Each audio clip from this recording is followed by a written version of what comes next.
Además, estamos los que tenemos que estar. Ok. Bueno, voy a permitirme presentar a Nila. Nila es una colega que ha sido egresada de la Universidad Nacional de Trujillo, de la promoción 28, y luego ha hecho residencia en oftalmología, también por la Universidad Nacional de Trujillo, en el Instituto Regional de Oftalmología. También tiene estudios de posgrado en Francia, en la Fundación Rothschild de París. Y bueno, participa en innumerables congresos y cursos, siempre está actualizada, siempre va a los eventos, no solamente en este continente, sino también en el viejo continente. Así que vamos a estar contentos de escuchar. Es médico asistente de staff del Instituto Regional de Oftalmología, ¿no? En Trujillo. Así que vamos contentos de escuchar este caso tan interesante que nos ha propuesto, ¿no? Digamos, en esta sesión, que es de el caso clínico de quiste congénito de iris. Entonces, bienvenida Nila, gracias por aceptar la invitación. Ok, ante todo quiero agradecer a la sociedad, al capítulo de oftalmología pediátrica y estrabismo por la invitación a participar de estas charlas en las que todos aprendemos mucho y vamos actualizándonos en diferentes temas. Ok, voy a compartir mi pantalla. Les estaba contando que era un bebé de 7 meses que acudió al servicio de emergencia por ojo rojo y lagrimeo, ¿no? Esto se presenta en el ojito izquierdo con un tiempo de enfermedad de más o menos una semana, y al pasar los días la mamá se percata de que tenía como una manchita blanca en el ojito.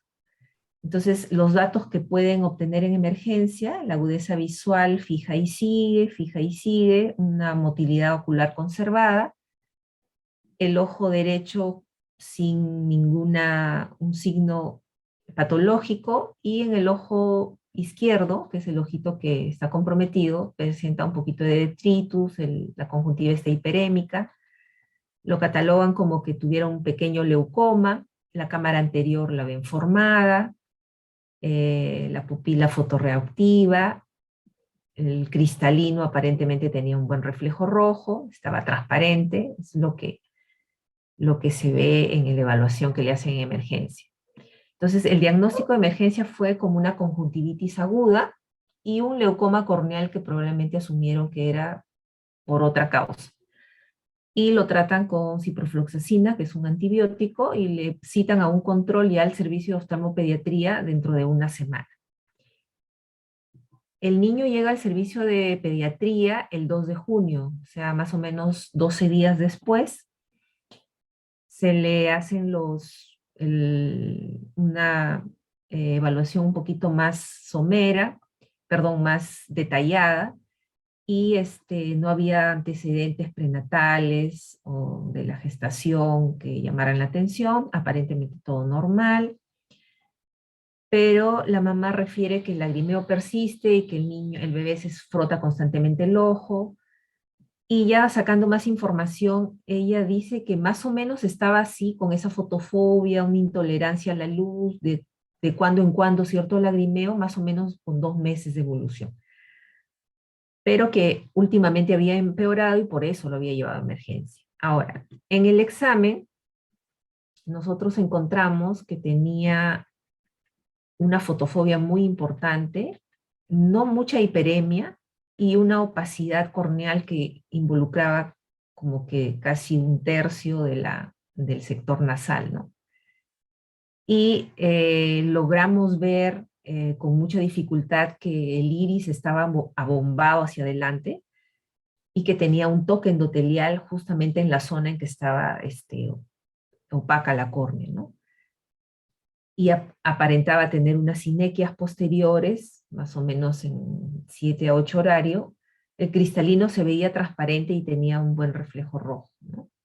Entonces, en ese momento se plantea la posibilidad de que teníamos una masa retroiridiana que estaba empujando el iris hacia adelante, y que estaba causando una descompensación corneal, ¿no?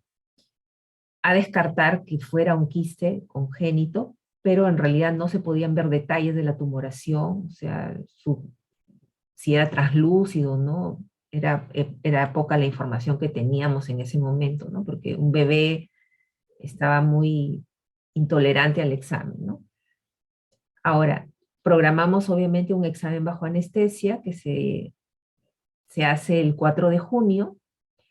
Las presiones intraoculares se veían, estaban conservadas, 9 en un ojito, 8 en el otro ojo. Y las vías lacrimales permeables, se veía bien la córnea, tenía un edema epitelial y estromal en el sector nasal y había también un área de una leucoma con una descompensación corneal sectorial, ¿no? Y en la cámara anterior se ve estrecha en la parte que está ocupada y en el resto la cámara estaba formada. Ya en el iris se puede ver una masa translúcida, lobulada, que ocupa todo el sector nasal de la cámara anterior y que está obstruyendo parte del eje visual.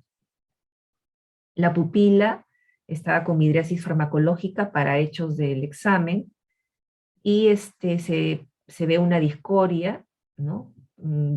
Como que traccionada un poco hacia el sector nasal, el cristalino se veía transparente y permite una valoración del fondo de ojo que no tiene mayores detalles de importancia, ¿no?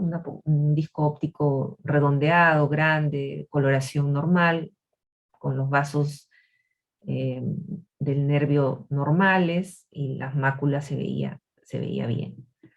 Entonces, esa es una foto del bebé, ¿no? Entonces, como podemos ver acá, se veía una masa sobrelevada que partía del iris, ¿no? Y con unas características translúcidas, o sea, era una masa quística, y que estaba con un toque endotelial en todo el sector nasal, a predominio del sector inferior, ¿no? Entonces, esta es una vista ya lateral, ¿no? Mirando la lateral, y ahí se ve el compromiso de toda la cámara. Y esa es una foto un poquito más de cerca, que se ve con mayor detalle, ¿no? Entonces, la tumoración compromete casi la mitad y un poquito más de la cámara anterior. Ya que el bebé estaba dormido, se le hace una evaluación con una ecografía para ver si no había algunas lesiones que se puedan haber escapado al fondo de ojo, y en ambos ojitos se ve todo normal. Se le hace un VM, este es el VM del ojo derecho, ¿no? Con una configuración del iris y del cuerpo ciliar normal, una cámara anterior amplia, o sea, las estructuras intraoculares del segmento anterior se veían conservadas en el ojito derecho. En el ojito izquierdo, acá se ve, ¿no? Esta es la base del iris, ¿no? Y una masa quística aparentemente como que estuviera un poco tabicada, y se veían como, acá había una pequeña, como que fueran 3 lóbulos, ¿no? Como que lobulada. Y esta es otra toma. El cristalino se veía transparente, ¿no? Y la parte temporal se veía conservada, ¿no? Y acá sí se ve que hay un toque, pues, de la córnea, y hay una imagen hiperecogénica acá en el sector nasal de la córnea, que explica la opacidad, ¿no? Por la descompensación en ese sector. Esa es otra toma. Entonces, estas imágenes confirman el diagnóstico presuntivo de que se trataba de un quiste del iris, ¿no? Y en este caso, la probabilidad era que sea un quiste congénito, ¿no? Por la edad del paciente, no tenía antecedentes patológicos de intervenciones quirúrgicas, traumas, ¿no? Entonces, y por las características del VM, podíamos deducir de que se trataba de un quiste estromal del iris, ¿no? Por las características invasivas de crecimiento rápido, ¿no? Esa es una hojita que resume, ¿no? Esa es un formato que usamos en el instituto para registrar los datos que se obtienen en el examen bajo anestesia. Se fue el 4 de junio. Entonces, al salir del examen, el diagnóstico era un quiste congénito del iris, y el plan inmediato fue dejarle atropina, un antiinflamatorio esteroideo, la fluorometalona, cada 8 horas, y una interconsulta con oftalmología oncológica y hacer una junta médica para decidir qué cosa es lo que se iba a hacer con este bebé, porque la verdad yo nunca había visto un caso similar, es muy, muy raro, y obviamente me puse a revisar en la bibliografía inmediatamente para poder darle solución al problema, puesto que el compromiso ocular amenazaba la visión del bebé, ¿no?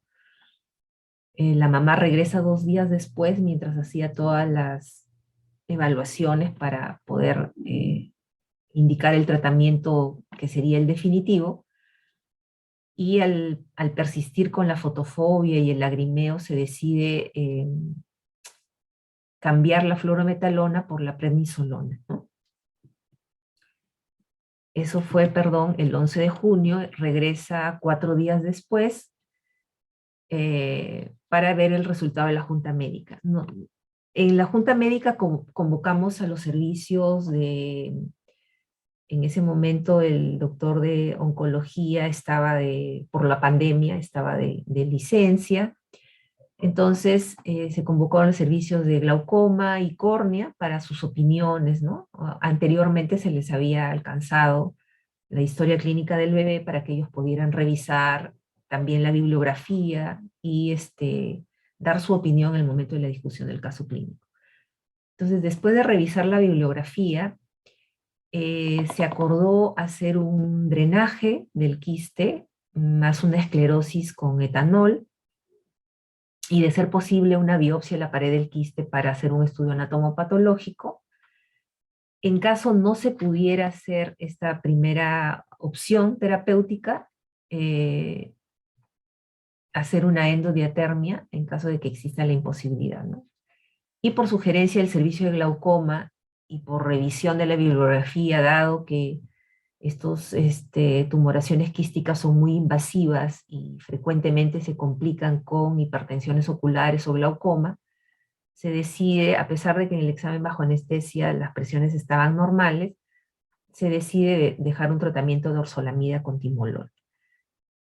Y se programa para la intervención.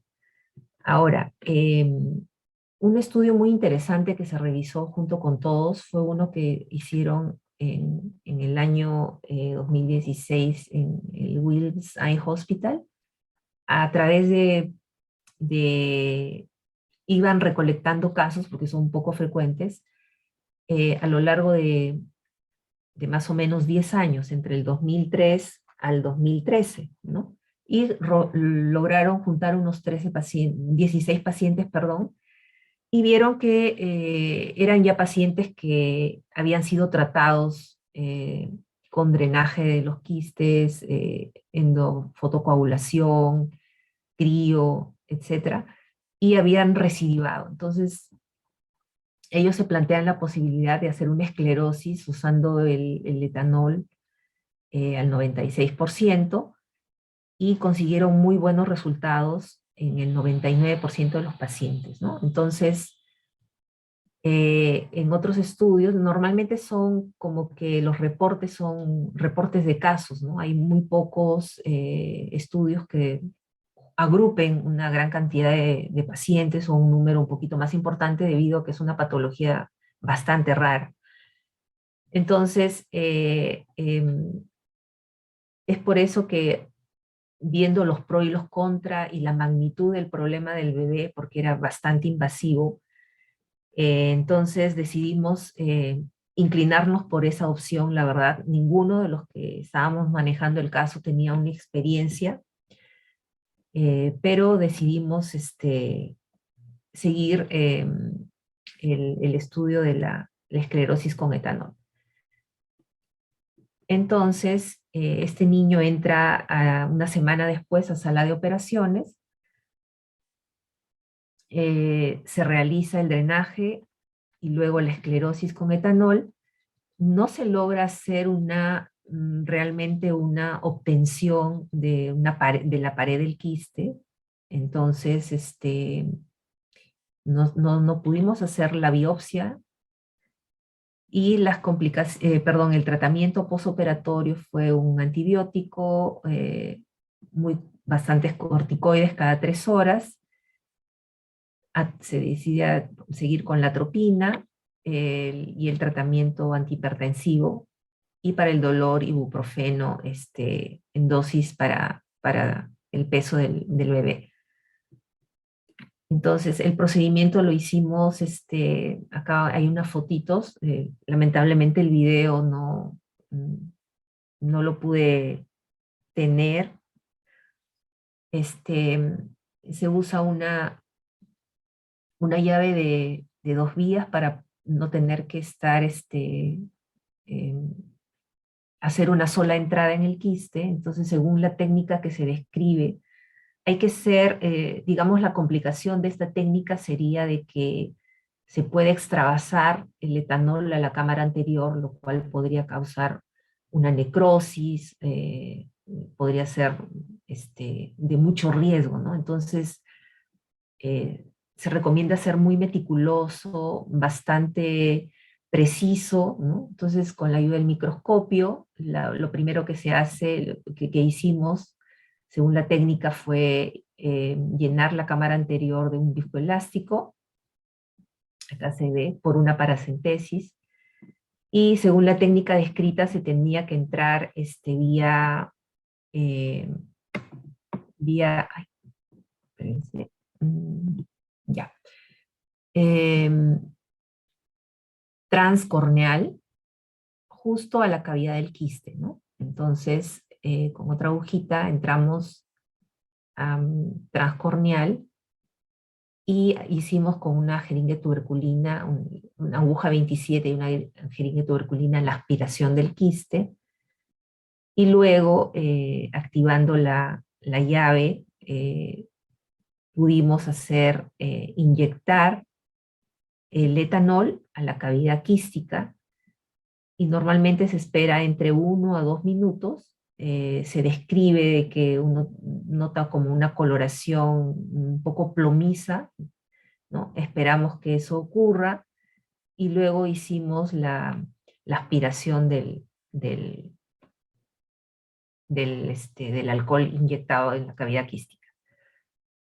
Y luego hicimos una aspiración del viscoelástico y un lavado de la cámara anterior, y este fue el resultado en el posoperatorio inmediato, ¿no? Entonces se ve que ya hay la pupila como que recobra su forma, ¿no? Obviamente hay una gran zona de un leucoma que aumentó por el hecho de haber, por la toxicidad, se describe ¿no? La esclerosis del alcohol. Hay una coloración momentánea así media plomiza de las paredes del quiste, y en este niño había que ver que parte de la pared quística estaba pegada al endotelio, ¿no? Entonces, al día siguiente hicimos un control del bebé, y la córnea estaba edematosa, el niño estaba muy irritable, era muy difícil hacer la evaluación, no teníamos detalles de la cámara anterior. Entonces seguimos intentando con los corticoides, los antihipertensivos tópicos, analgésicos vía oral, ¿no? Y esperar que la inflamación que está descrita vaya remitiendo. El día 26, unos días después, la mamá dice que el niño estaba como con un malestar general, diarrea, fiebre. Hay que recordar que estábamos también en época de pandemia. Entonces se le manda una interconsulta con el pediatra. La mamá había suspendido el ibuprofeno porque el bebé lo vomitaba. Entonces pensamos en un momento que podía ser una presión ocular muy alta, pero la clínica como que no se correlacionaba mucho. Igual seguía con el blefaroespasmo, la inyección conjuntival persistía, y había un edema corneal un poco menor, pero era más difuso, ¿no? O sea, toda la extensión corneal, pero era de una cruz. Entonces, el pediatra lo evalúa, seguimos con el mismo tratamiento, y ya 4 días después, esto fue el día 26, y 4 días después la mamá ya lo ve bastante mejor, los síntomas generales mejoraron, el pediatra no le había encontrado ninguna patología asociada y solo le había dejado un paracetamol, ¿no? Entonces, eso es lo que se ve en el examen, lo que está escrito en la historia clínica, ¿no? Hay un pequeño edema nasal inferior de una cruz, estromal como que de 2 cruces, hay una sinequia, pero la pupila se ve mm, redondeada mayormente, con una pequeña sinequia nasal, y la cámara anterior se veía formada. Entonces seguimos con el mismo tratamiento. Y como había un pequeño edema, edema epitelial, se decide dejarle unas lágrimas hipertónicas cada 4 horas. Eso es lo que se le avisó en el tratamiento, perdón.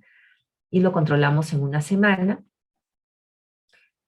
El bebé viene mucho mejor, ya abre más los ojos, ya presenta menos fotofobia, pero persiste un poco el lagrimeo, ¿no? Entonces lo que se ve acá es una opacidad nasal, el mismo leucoma, que involucra el tercio interno, la pupila se ve fotorreactiva, el cristalino transparente, y el reflejo rojo está positivo. Y obviamente queríamos documentar, como el examen en la consulta no es muy detallado, programarlo para un nuevo EVA y documentar los resultados postoperatorios. Eso fue el 5 de julio, el 21 de julio se le hace el examen bajo anestesia, y acá ya se encuentra que la presión del ojito izquierdo estaba un poco elevada, entre 17 y 20 milímetros de mercurio, ¿no? El resto de los exámenes se ve que hay un leucoma adherente, ¿no?, en el área nasal, que compromete parte del eje visual, y el edema epitelial es mínimo, ¿no? Ese edema epitelial se podría explicar obviamente porque la presión ocular estaba un poco alta, a pesar de que estaba con el tratamiento de orsolamida más timolol. Entonces el sector nasal, el iris estaba adherido al endotelio, y hay una discreta discoria, y se ve que hay una opacidad incipiente de la cápsula anterior del cristalino, ¿no?, como una pequeña catarata. El resto del examen del fondo de ojo se ve normal. Se le hace un examen de refracción, y los diagnósticos después de este examen serían el leucoma adherente, que sería una secuela del quiste, una hipertensión ocular secundaria, una catarata incipiente, y por recomendación del servicio de glaucoma se le adiciona el latanoproso. Y continuamos con las lágrimas hipertónicas menos frecuentes. Entonces, esto es las imágenes del examen bajo anestesia del VM que se le hace en el posoperatorio que encontramos. Entonces, si vemos aquí, hay una adherencia, ¿no?, del iris hacia la córnea, ¿no? Este ángulo está cerrado, y hay una pequeña opacidad cortical anterior, y el resto se ve normal. Da la apariencia de que está como un poquito traccionado hacia nasal, ¿no?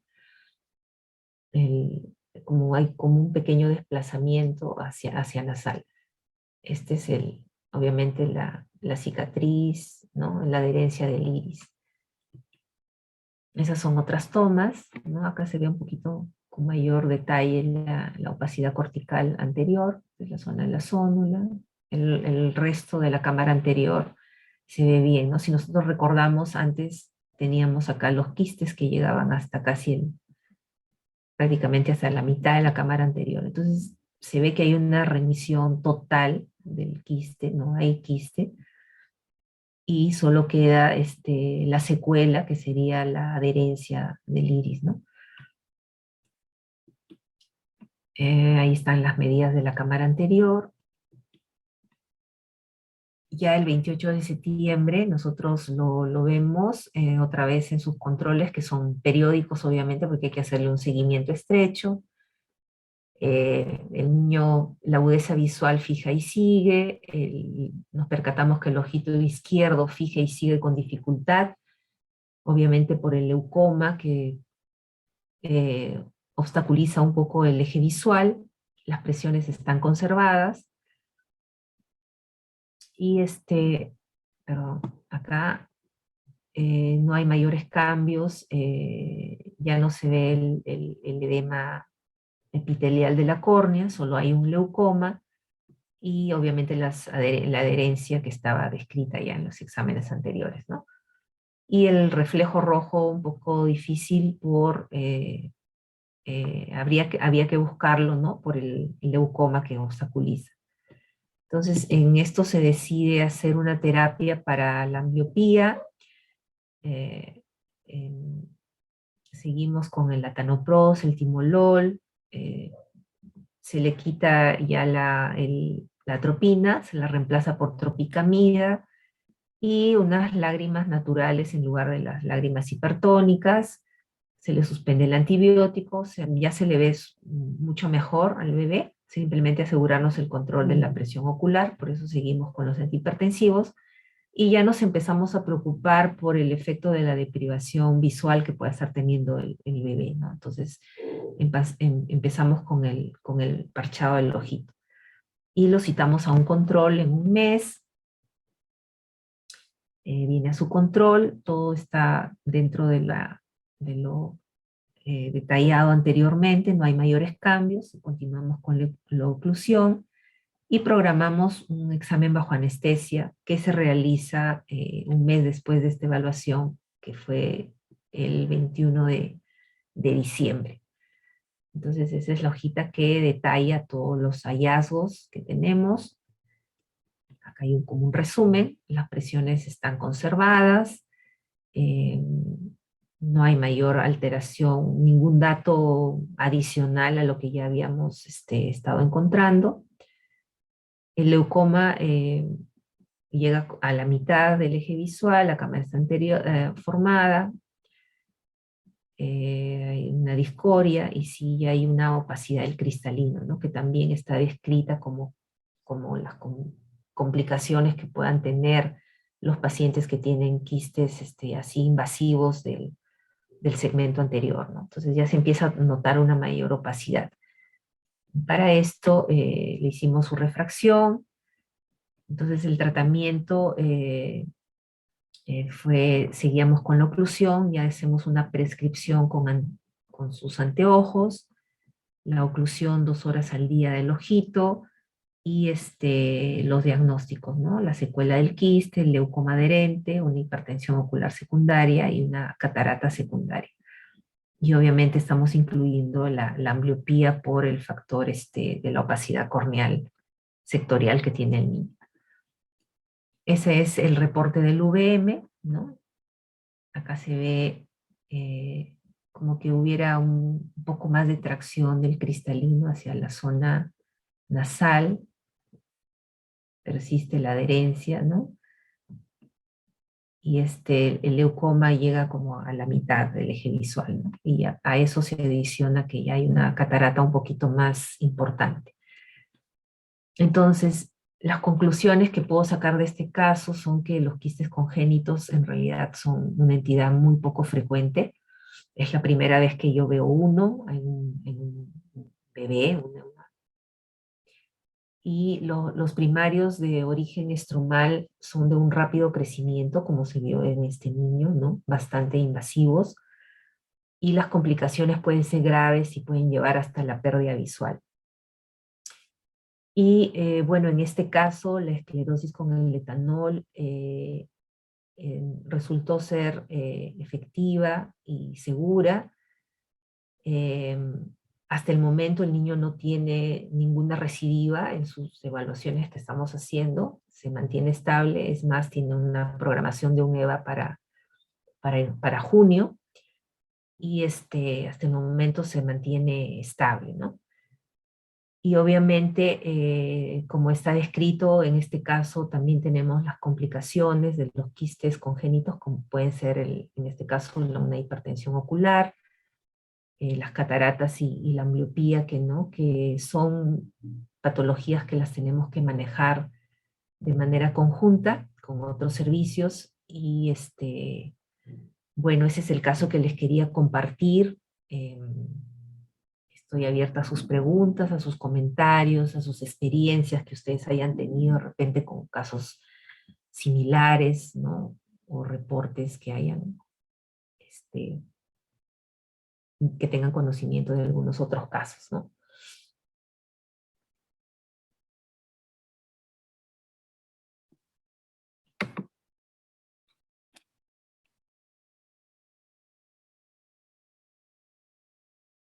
Excelente, Nila, la presentación del caso, muy, muy interesante, la forma del enfoque y la resolución, obviamente, frente a un cuadro tan complejo, complicado, raro, era, eh, o uno esperaría, la presentación o la presencia de múltiples secuelas. Independientemente de eso, la evolución postoperatoria y el manejo bastante, bastante bueno. Nuevamente, felicitaciones. Si hay, vamos a ver si hay alguna pregunta. Bueno, yo también quiero felicitar a Nila porque un caso muy interesante y un manejo bastante actualizado, ¿no? Y aparte, ¿cómo se llama? Como dice el doctor, o sea, viendo las complicaciones que uno, si las maneja a tiempo, o sea, puede darle la mejor calidad de vida al niño, ¿no? ¿Alguna pregunta? No hay preguntas en el chat aún. Quería preguntarte, Nila, si bien es cierto, como lo mencionaste, es tu primera, de los casos raros, primer caso que observa, yo no he tenido, tanto en adultos como en niños, no he visto. Si es esperable, por la recidiva que puede haber, que pudiera haber una bilateralidad, que el ojo derecho en algún momento se comprometa, o es que la presentación inicial que se da en el ojo izquierdo, en este caso, es esperable que solo se presente allí, dentro de lo que has Eh, revisado. Dentro de lo que he revisado en la literatura en general, es extremadamente raro que sea casos bilaterales, ¿no? Lo usual es que comprometan un solo ojo, ¿no? Como cosas muy como esporádicos, pero la bilateralidad en realidad solo lo he encontrado en el reporte de un caso, de un niño que debutó con glaucoma, ¿no? O sea, que llegó con buftalmos en un ojito y el otro ojo con fotofobia. Entonces lo enfocaron como que fuera un glaucoma congénito, y cuando hicieron el examen bajo anestesia se percataron que detrás del buftalmos y la opacidad corneal había un quiste de por medio en un ojo, y que en el otro también presentaba un quiste de menor tamaño, ¿no? En el caso de ese reporte que te digo, eh, el ojito con buftalmos en realidad tuvo una pérdida visual a pesar del manejo, y el otro ojito sí se conservó, se hizo un manejo justamente con etanol, ¿no? Algunos son, a mí me parece más difícil, ¿no? Tratar de sacar el quiste sin romper la pared y luego cauterizar la base del quiste. eh, Otros drenan y después hacen vitrectomía de todo el quiste, ¿no? Entonces son diferentes opciones que dan, pero yo creo que si uno lo hace con bastante cuidado y siguiendo la metodología, la, la esclerosis con el etanol realmente he visto que ha dado muy buen resultado, ¿no? Obviamente es solo un caso, pero en el reporte del Williams Eye Hospital fueron bastantes casos a lo largo de los años, y incluso en casos que habían recidido les resultó una muy buena opción de tratamiento, ¿no? Entonces por eso es que optamos por ese caso, muriéndonos de miedo porque no sabíamos si se podía extravasar el alcohol. La verdad fue un poco tenso el momento, consentimiento informado a los papás, ¿no? Tratar de explicarles la situación como era, porque si no hacíamos algo, la posibilidad de que ese ojo se complique era muy alta en realidad, porque justo en el momento que hemos entrado a hacer el drenaje ya el quiste estaba más grande que 10 días antes que habíamos hecho el diagnóstico, ¿no? Por primera vez. Entonces, avanzaba de manera bastante rápida y bueno, los papás estaban de acuerdo en intentar hacer esa opción terapéutica, ¿no? Y bueno, gracias a Dios todo salió bien y hasta el momento el bebé se encuentra muy bien, ¿no? Con su manejo de su ambliopía. Lo que el No reto sé siguiente si alguno de los que están presentes lo escucho. ¿Alguna experiencia de los participantes, de los presentes? ¿Alguna opinión? Sí, primero que nada quiero felicitar a doctora Nila por ese excelente caso. He tenido la oportunidad de tratar algunos pocos casos de quistes congénitos del iris la verdad es que el primer caso fue un caso que en realidad ya venía operado de otro centro y entonces, similar como cuenta Nila, había poca experiencia. Bueno, yo no había tratado en ese entonces ningún caso y lo que hice, me acuerdo, en ese caso es entrar con el vitrector, aspirar al quiste. Traté de sacar la pared, pero no es fácil, inclusive localizarla no es nada fácil. Uno dice, ¿dónde está? Porque no se ve. No sé si esa experiencia también tenga Nila, y bueno, hice, y el quiste se resolvió parcialmente, pero finalmente quedó el eje visual libre. El segundo caso que tuve fue un paciente que precisamente había sido diagnosticado de glaucoma. No tenía buftalmos, pero tenía un edema corneal marcado, fue diagnosticado como glaucoma y fue programado para cirugía de glaucoma por una colega. Y entonces me llaman en el momento de la cirugía y observando bien, entonces ya nos dimos cuenta que era un quiste que ocupaba toda la cámara anterior. Entonces, en ese caso, lo que hicimos es también utilizamos el vitrector para vaciar el quiste y la verdad es que rápidamente recurrió al mes, se le hizo una segunda cirugía similar, volvió a recurrir y ese paciente lo perdimos. El tercer paciente que vi, un caso muy similar al que has descrito, Nila, solo que tenía, diríamos, un quiste más grande. Y en ese paciente precisamente seguí las indicaciones de aplicarle el alcohol absoluto. Tenía mucho temor y ese paciente me hizo catarata al mes. Y al final se resolvió el quiste, pero nos hizo catarata y tuvimos que operarlo de catarata.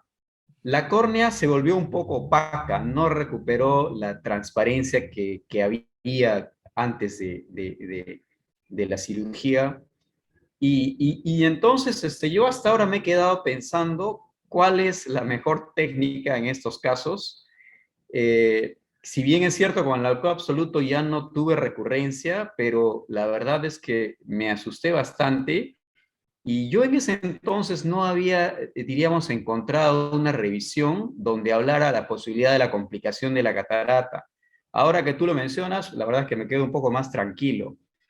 Pero en ese entonces no había yo encontrado esa complicación y entonces ustedes entenderán cómo es que al mes, cuando vimos la catarata, nos pegamos un susto y bueno, y explicar a los padres que había aparecido una catarata y le tuvimos que operar finalmente de catarata. Pero como les digo, la opacidad corneal persistió a pesar de no existir ya el quiste. Y bueno, y, eso ha sido antes de la pandemia y de ahí lo hemos perdido ya al niño. Tania, ¿tienes alguna experiencia con quistes de iris? Fíjate que sí, tuve un caso. Yo no he tenido tantos casos como Abelito, yo solo he tenido un caso de una niña de 9 años que era muy colaboradora. Entonces, se formó un pequeño quiste y al mes vimos que había crecido. Y lo que hicimos fue aplicarle láser. Le hicimos una iridotomía y se drenó el quiste. Para nuestra buena suerte, no se volvió a formar. Y le hemos seguido. Ese es un caso que yo tuve en México. No, aquí en Perú no he tenido ningún caso. Pero ese caso, gracias a Dios, no, con el puro láser se drenó el quiste y ahí quedó, ¿no? Entonces, ya, pues obviamente ya me vine acá, pero más o menos yo la habré seguido a la niña como unos 2, 3 años. Entonces, y durante 3 años no se había vuelto a formar. Pero sí, no ha sido tan aparatoso el cuadro como el que ustedes han tenido, ¿no? Ha sido un poco más pequeño, muy localizado, y sí empezó a crecer muy rápido, porque en un mes había crecido bastante, y por eso es que decidimos ponerle láser. Ese ha sido el manejo que hicimos. ¿Cómo están? Buenas noches, no los saludé. Hola, Pero Tania. muy interesante tu caso, realmente muy bonito, ¿eh? Son esos casos. Tenemos que compartir más casos porque realmente cada uno tiene un caso interesante que está en nuestra cabecita. Así es que a todos los que están acá, pues los invitamos a que sigan compartiendo con toda esta familia tan bonita nuestras experiencias.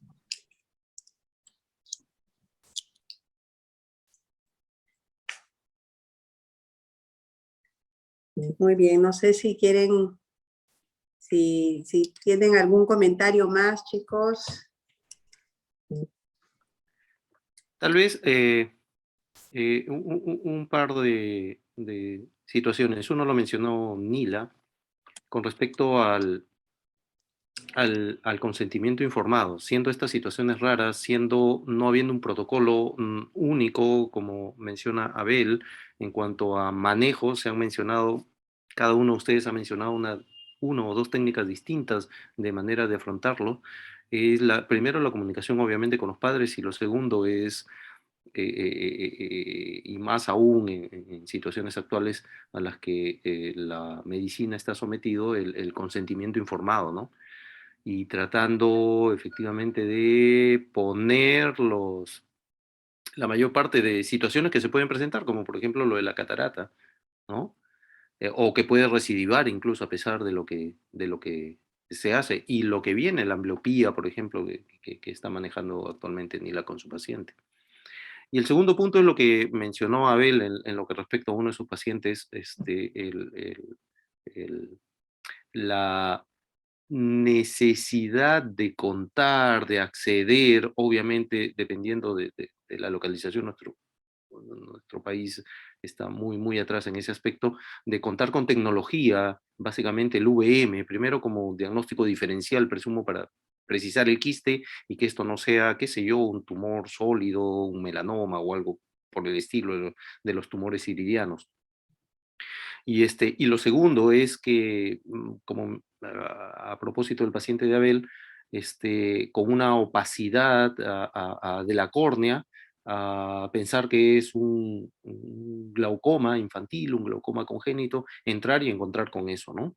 Y no tener en ese momento tal vez cambiar completamente el plan y demás. Entonces el acceso, yo creo, para un examen tipo VM en estas circunstancias y más aún si no visualizamos a cámara anterior por la presencia del edema en este caso, o un leucoma que lo traiga ya muy descompensada esa córnea, para poder definir el estado de la cámara anterior. Sí, de hecho el VM es una herramienta valiosísima, ¿no? Y nos permite documentar con mayor detalle, ¿no? Incluso las imágenes sirven Claro. para educar a los papás, ¿no? Y ver lo que realmente está pasando, ¿no? Porque a veces uno les puede decir en palabras, pero las imágenes son ayudan muchísimo, ¿no? En este caso, por ejemplo, y el Una ver de imagen, que, claro, ¿no? El la imagen, antes y el después, ¿no? Los papás se así sienten es. bastante satisfechos, ¿no? al igual que nosotros podemos hacer un seguimiento a largo plazo. Entonces sí, realmente es una ventaja contar con VM, ¿no?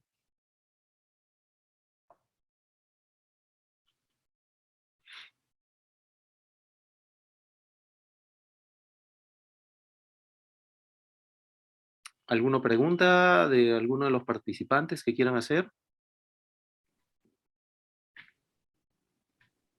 La discusión está abierta.